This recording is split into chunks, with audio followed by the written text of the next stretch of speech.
है, साला नाम पंगवाल एकता मंच, और वहाँ सारे लोग किसी की शादी में जा रहे हैं, किसी के रिटायरमेंट में जा रहा है, कहीं साला ऐसा डांस कर रहा है, वो हम तेरे को देखने के लिए बैठे यहाँ पे।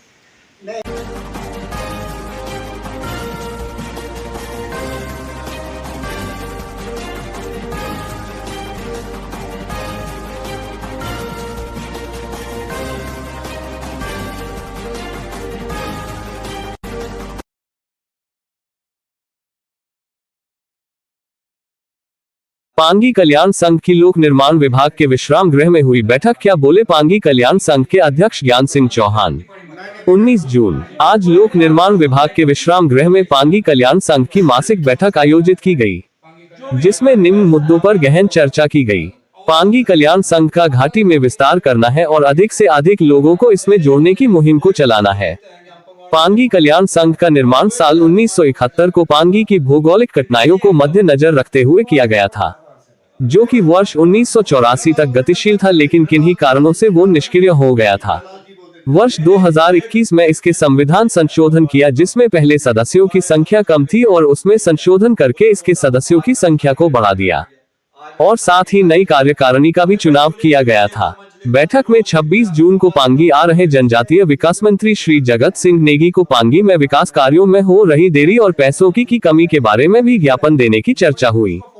साथ ही बैठक में इस बात पर भी चर्चा हुई कि किस तरह से पंगवाल एकता मंच भ्रामक और तथ्यहीन प्रचार प्रसार करके किस तरह से पांगी कल्याण संघ के गठन पर प्रश्न चिन्ह लगा रहा है। पांगी कल्याण संघ के उपाध्यक्ष वीर सिंह राणा ने कहा कि कुछ लोग अपने आप को पांगी के सर्वोसवा मानते हैं और सब पंगवाला समुदाय पर राज करने चाहते हैं, पर यह हम होने नहीं देंगे। साथ ही उन्होंने ने कहा कि पंगवाल एकता मंच के सदस्यों को 90 वर्षीय श्री हरि राम राणा द्वारा लिखी गई पुस्तक का भी अध्ययन करना चाहिए। इसके अलावा भी अन्य जन समस्याओं पर भी चर्चा की गई। आज की इस बैठक में पांगी कल्याण संघ के संयोजक पंछी लाल ठाकुर, पांगी कल्याण संघ के अध्यक्ष ज्ञान सिंह चौहान, पांगी कल्याण संघ के महासचिव सिया राम खन्ना, उपाध्यक्ष वीर सिंह राणा, साथ ही कोषाध्यक्ष श्री लक्ष्मण ठाकुर और अन्य पदाधिकारी भी मौजूद थे। संपादक शिव सूर्यवंशी। आज भी है सर, क्या काम करते हैं भाई, बच्चे ये बात करते हैं, अपने परिवार के लिए करते हैं और अपने रिश्तेदारों के लिए करते हैं, बाकी समाज के लिए कुछ नहीं करते। और इन्होंने भ्रष्टाचार फैला रखा है।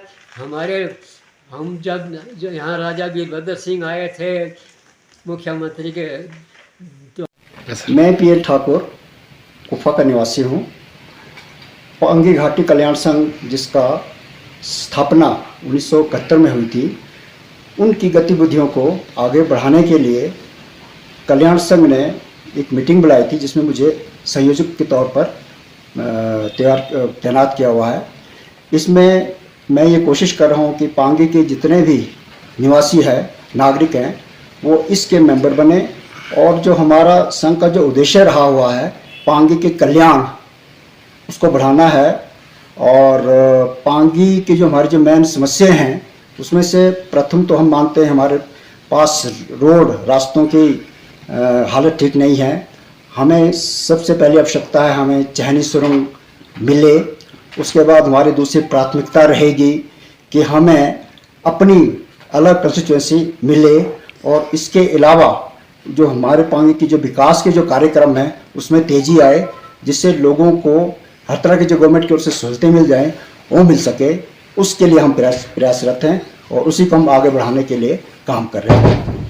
सर जी, कुछ इस पर जो दूसरे संगठन द्वारा दोषारोपण किया जा रहा है, उसके बारे में आपका क्या कहना है? इस बारे में मेरा ये विचार है कि हम किसी की नुक्ताचीनी नहीं करेंगे और जो दूसरे NGOs जो पांगी घाटी के लिए काम कर रहे हैं उसकी हम प्रशंसा करते हैं, क्योंकि वो भी, उनका भी उद्देश्य वही है जो हमारा है। पर जब हम एक दूसरे की नुक्ताचीनी करते हैं तो उसमें हमें अच्छा नहीं लगता है।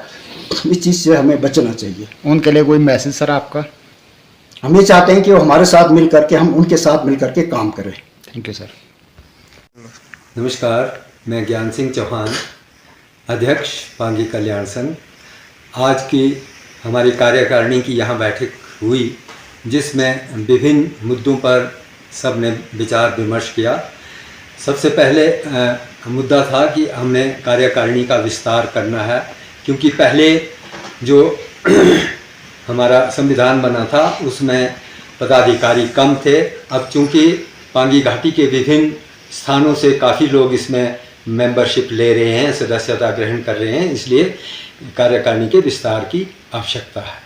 नंबर 2, दूसरा मुद्दा हमारा, गत वर्ष भी हम जो हमारे माननीय राजस्व मंत्री और जनजातीय विकास मंत्री श्री नेगी जी आए थे, तो उनके सामने हमने यहाँ के जो 3 प्रमुख मुद्दे थे वो रखे थे।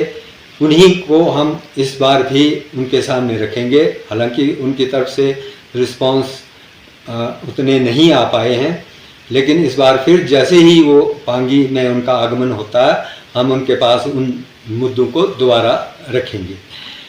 इसके साथ ही हमारा जुलाई मास के अंत तक हम लोग चाहते हैं कि पांगी कल्याण संघ का महासभा अधिवेशन हो और उसमें नई कार्यकारिणी के गठन के लिए चुनाव होंगे। तो जितने भी हमारे सदस्य होंगे, जो सदस्य बने होंगे, सदस्य अभियान भी चला हुआ है, जो भी सदस्य होंगे वो सारे इसमें आएंगे और नए सिरे से कार्यकारिणी का गठन करेंगे और वो चयनित करेंगे। इसके बाद कुछ लोगों ने, विशेषकर बंगाल एकता मंच ने इस संघ के बारे में टिप्पणी की थी कि इसकी आवश्यकता ही नहीं। तो मैं इन लोगों को कहना चाहता हूँ कि संघ का गठन जो है 1971 31 मार्च 1971 में हुआ था, उसमें पांगी की जो दुर्दशा थी, पीठ पे उठा के रास्ते का खर्चा उठा के वो शिमला पहुंचे, उसी हालत में वो दिल्ली पहुंचे और दिल्ली से इंदिरा गांधी जी को यहाँ लाए और उसके बाद राजा वीरभद्र सिंह जी ने यहाँ जो सिंगल लाइन एडमिनिस्ट्रेशन स्टार्ट किया और उसके बाद भी जो राणा जी ने अपनी पुस्तक में सारा हवाला लिखा है। लोगों को पता होना चाहिए कि वो उस किताब को पढ़े, तब उनको असलियत का पता लगेगा। जो हमारी नई पीढ़ी है, जो हो गया, जो हमारी नई पीढ़ी है उनको बिल्कुल पता नहीं है कि हमारे बुजुर्गों को कितनी मुसीबतें थी। तो मैं खासकर बंगाल एकता मंच के लोगों को बोलना चाहता हूं कि आप पांगी के हित में कार्य करें, ना कि एक दूसरे की आलोचना करें। सभी लोग जितने भी यहाँ 3-4 NGOs बने हैं, सब पांगी के हित में काम कर रहे हैं।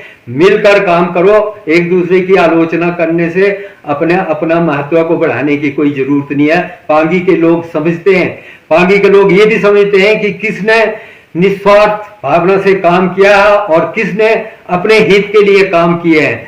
कार्यशैली का सबको पता है, पांगी के लोगों को सबके बारे में पता है। एक एक बच्चा जानता है कि किसकी कार्यशैली कैसी थी और किसने पांगी के लिए काम किया और किसने पांगी के हितों की अनदेखी की।